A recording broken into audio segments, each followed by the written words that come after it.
Hi guys, it's Tasia Simone, and today I'm going to be doing a story time on when I worked at the jail and what I thought it was going to be like and what it actually turned out to be. If you know me and know a little bit about my personality, I think you probably know, like, girl, why did you even think you were going to like that job? Trust me, I soon realized that it was not the employment for Tasia Simone, okay?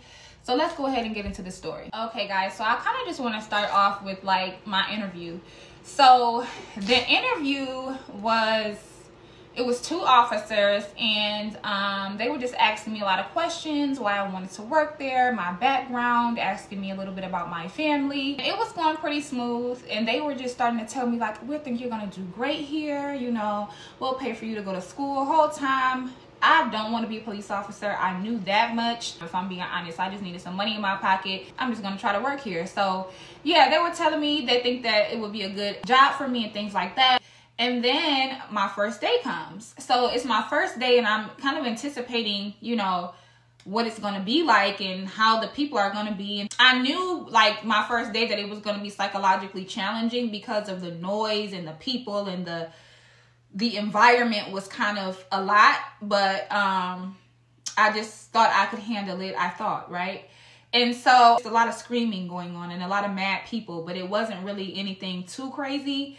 But then after like a few weeks, I started to kind of say, can I do this? Because the people were, you know, you coming to jail. So anybody that's coming to jail, they not happy, they not joyful, they mad, they pissed off, they might be cussing people out. I've seen a lot of crazy things just in my few months working there. And so maybe like my second week there, they gave me a tour of the jail. As I'm walking, I'm like, damn, why are all the walls the same color? Like, everything is like beige and cream. They do that on purpose to like depress people. So that cream color that's on the walls, they did that because, like, if you see yellow or pinks or blues or bright colors, those colors bring you joy. They don't want you to feel joy. So they paint those beige colors on purpose. That automatically kind of had me like, dang, you know. And I know jail is not a place to where you spend like years and years and years. But the fact that they literally go out their way to paint certain colors on walls, paint depressing colors on the walls on purpose, because they know psychologically grayish colors depress people, it instantly just turned me off automatically. As we're doing that tour, they're telling me about all these different things, and, you know, they're talking real crazy. And like, for example, they would say, yeah, this one guy got out of hand, and we took him in the elevator and like pressed every button on the elevator and beat his ass up until the elevator stopped. As we're walking, I'm like, what the fuck is wrong with y'all? And in my mind, like, now I know why, you know, when people go to prison or go to jail, why they feel so much anger towards the COs and the staff. Because let's be honest, the inmates can be mean to the staff, and I didn't want to have that rapport. I didn't want to be like that. But I soon realized you really don't have a choice. I'm not going to say you don't have a choice, but, you know, I can see why some people are more stern, but I can also see why the inmates talk shit, because those people, they come in with anger from their own life and just take it out on these people, and that is so sad. Back to the walkthrough, y'all. So we walking and showing me what my locker is. Then they started taking me to different parts of the jail, to where some people have to be separated due to their charges. Some people are separated or on different parts of the jail due to the gangs they're in. They know who got beef with who. So if I know Sam and Bobby got beef, then we know we can't put them in the same dorm, all this shit. And I'm just thinking to myself, like, oh my goodness, what have I gotten myself into? Some people have these stickers, or I think it was like a piece of paper on their door, and that basically says, like, this is a high risk inmate, like, this person is dangerous. And so I'm like, I'm gonna have to be dealing with these people? I don't know if this is the place for me. So I'm asking them, like, do y'all ever get scared? Or, you know, is this like prison? Is, you know, is something crazy gonna happen in here? Because I'm not equipped to I don't want to have to deal with that type of stuff.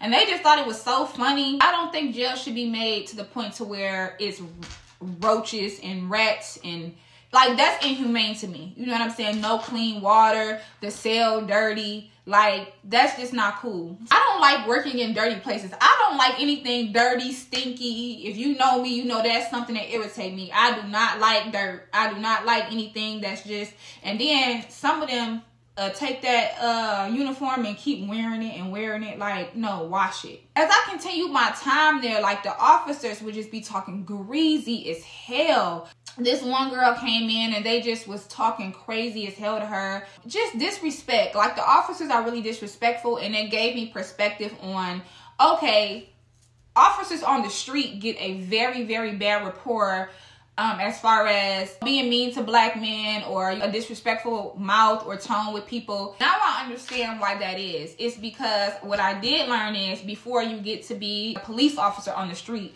you have to work in the jail first. It's almost like the police officers on the street are the face of the disrespect or the crime that they put onto black men, but it's just like, they learn that shit from the officers behind the wall. The officers behind the wall are way worse than the officers on the street. They learn that behavior from the people that train them. You kind of just really started to know in my mind, like, okay, this is literally for the money now. Because I was talking to one of my friends and they like, Tasia, from the sounds of it, you shouldn't go in trying to change nothing they got going on. I know you're a good person. I know you wanted to work there to be, you know, to kind of change the narrative of things. She was like, but, you know, it sounds like you just need to go there and get your money and come home, because they have their system and that's how it works, and you trying to go in and change things is just going to cause disruption. And I was like, you know what? You are right. I'm just going to go get my money and go home, but I'm also not going to be an asshole while I'm there. I'm also going to treat these people like they're actually human while I'm there. I'm also going to not, you know, disrespect people just because they're in a jail cell and I'm not. Mind you, the jail is mostly men. The one that I worked at is mostly men that work there. So I also felt as though it was a little bit of discrimination towards me because I was a woman. And a lot of women that worked there were kind of like, I'm not going to say tomboyish, but I didn't know which way they swayed just from their rapport. And I'm not judgmental. I didn't really care. But, you know, I'll just say, like, I feel like I'm more of a girly girl and the women that worked there were not. So for the 2 or 3 women that did work there, I kind of felt like I was discriminated against with them too, because I wasn't, I guess, as aggressive as they were. It was one that was okay. She was cool, but when she got with the other ones, it seemed like, you know, it was a little bit of discrimination. But I can handle discrimination because I'm a black woman, and you know, as black women, we get discriminated against all the time. So it wasn't something that made me quit my job, but it was definitely something that I kept in the back of my mind. And I knew that, hey, this is just what's going to come with this job for now. And at the time, I had to do what I had to do to pay my bills. So I started doing some intake. And one day, this guy, he came in. He was bent over the counter. He looked like he was so tired, and he looked like he was dehydrated. And he kept saying he need water, he need water. And so the 5th time, I'm like, are we going to get this guy some water? Like, he needs water. And one of the deputies looked at me and said, this is not a hotel. I said, this has nothing to do with being a hotel. This is a necessity. Water is a necessity, and he needs water. And he looked at me like with this, like, fucked up look on his face, like he was irritated. Damn, he can't even get no water? I did notice discrimination against black people.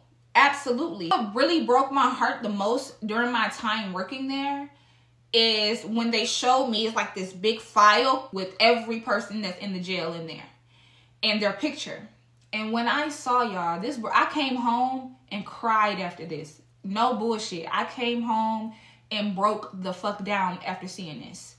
It was black man after black man after black man after black man. I felt like I was in a slave ship. I started to feel like an op. I felt like I'm one of the people who helping them get the black people on the slave ship so they can go into slavery.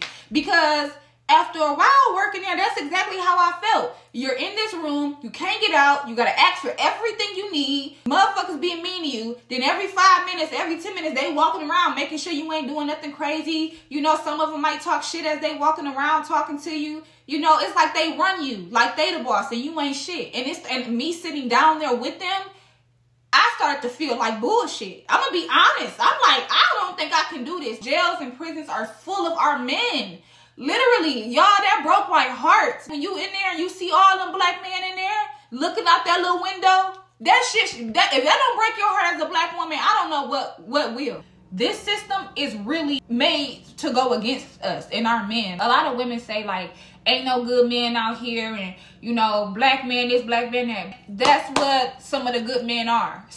You gotta think about it. Some of these dudes catch cases when they 15, 16, 18, 20. That's young to spend 20 years in prison at 19 or at 20, at 25 even. That's a long, that you young, you a baby. You know, people who kind of grew up a little different than me, probably like, girl, we always knew it was like that. Well, I didn't, and that shit broke my fucking heart. I'm gonna be honest with y'all. It made me wanna get them some water, get them a sandwich. Y'all already being mean to them. Not just black people, because I don't want to make it seem like I, you know, did any discrimination, because I didn't discriminate against anybody. I believe humans are humans, people are people. You treat everybody with respect, and that's really just how I move, especially somebody who already going through a lot, you know.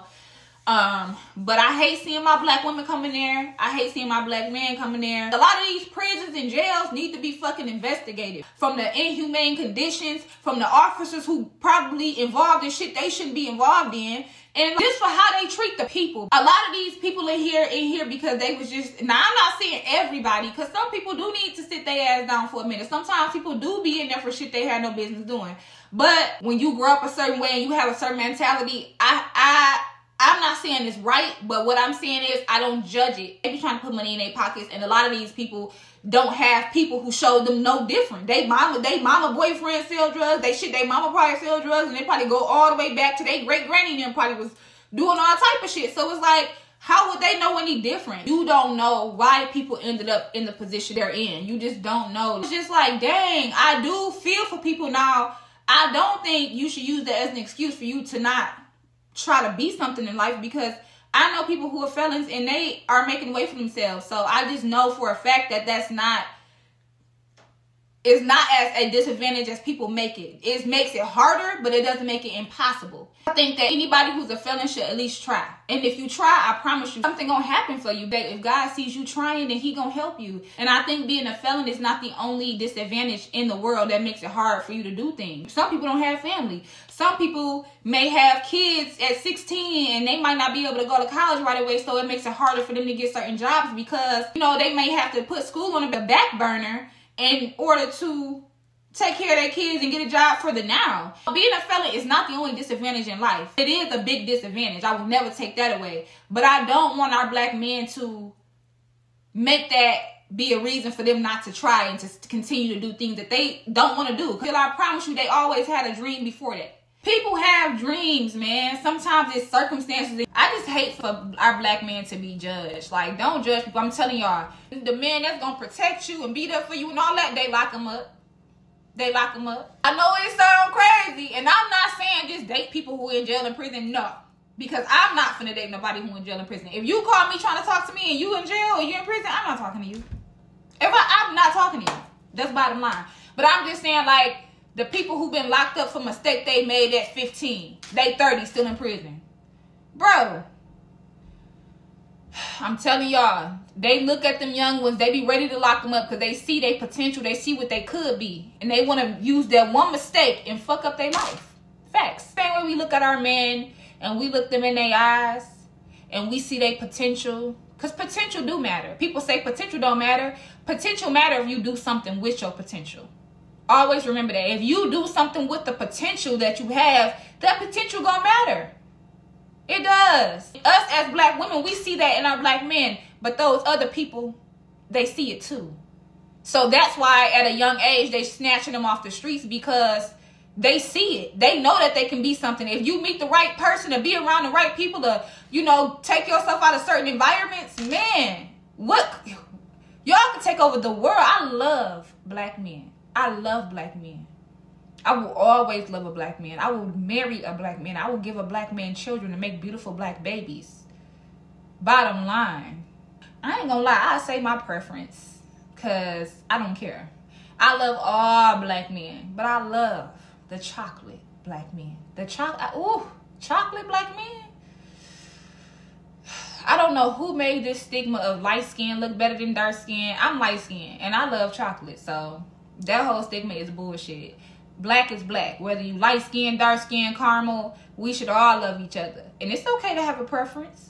but still love all black men, and still make sure you respect all black men. Black men love all black women and respect all black women, not just the pretty ones. Because them, y'all, especially men, black men have a problem with only want to be nice to the pretty girls. Be nice to the not so pretty girls, the chunky girls, the girls that, you know what I'm saying, might not be that girl. Like, be nice to all your black women. Please. Respect them all. Then it comes with some other stuff. So let's get into, one dude was saying like he couldn't get hard for his wife no more.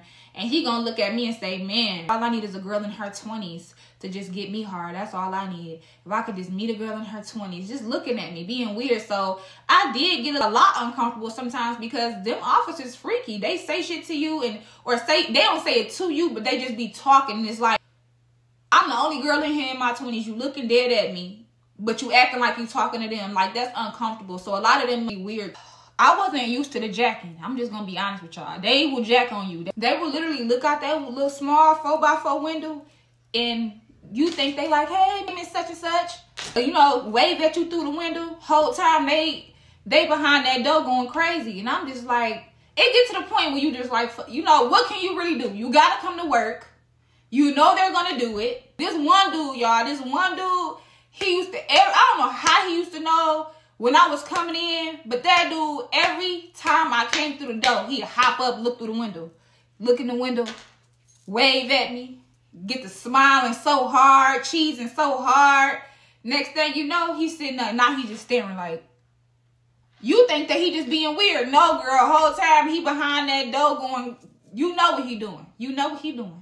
Then you got some officers who weird. Like, even the women to be like, you know what he's doing. You know such and such is waiting for you to come in. You know, it's not nothing you can really do about it. I mean, you know, and I just stopped looking at his ass. I come in, I act like he don't even exist. I don't even see you. I don't hear you. I don't, nothing, you know. Let me just say this, because I don't want this to be a video to where I'm bashing the police or nothing like that, because let's all be honest. If something happened today or tomorrow to one of our loved ones or someone that we really care about, and we need help immediately, we're calling 911. So if you have an issue or something happened, of course, by all means, dial 911. But there's flaws in the system that need to be talked about. So like I said, I love the good police. I love the police that come and come in this profession because they want to make a change and they want to help the world be a safer place. But there's also a lot of flaws in that system. And for me to work there and, you know, be on this platform and not talk about it, I don't think that's cool. And I just want to share the information, because even though y'all probably already know, but you know, I do want to say I do fuck with the police, the good ones, not the bad ones, the good ones. And that's one reason why I wore this shirt today. When I decided I was going to do this video, I'm like, okay, I'm going to wear this shirt. It has the heart. And it says, we all need love, because we do. So, yes, we all need love, guys. All right, y'all. That's the end of this video. I got somewhere to be. But I just wanted to get on here and make this video real quick because, you know, I woke up and this was just on my brain. And I'm like, you know what? Today I'm going to make a video about working at this motherfucking place. When I saw this idea, I'm like, yup. That's what the video going to be about today. So, like, share, subscribe. Leave comments below if you would like. I'll talk to you guys later. Bye.